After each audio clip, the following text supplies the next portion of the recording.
আপনি নামাজ পড়েন না, সভাপতি মারান, ওই দিন শেষ।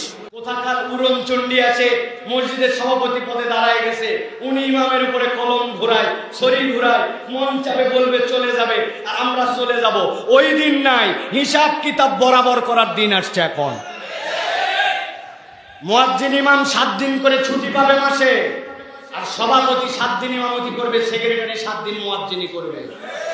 যোগ্যতা থাকলে সভাপতি হও, সেক্রেটারি হও, যোগ্যতা নাই এই রাস্তায় আসো না, ঠিক কি না? ইন্নামা ইয়ামুরু মাসাজিদাল্লাহ, মসজিদের দায়িত্ব তারা আসবে মান আমানা বিল্লাহ, আল্লাহর প্রতি ঈমান আনা লাগবে, এরপরে নেককার মানুষ হতে হবে, মসজিদের নামাজি হতে হবে। আপনি নামাজ পড়েন না, সভাপতি মারান, ওই দিন শেষ। সবার ছুটি লাগে, ইমাম মুয়াজ্জিনের ছুটি লাগে না। একদিনের ছুটির জন্য 3 দিন শেষরাবে, ওগুলা কোনো নাই, মাসিক প্ল্যানই থাকবে।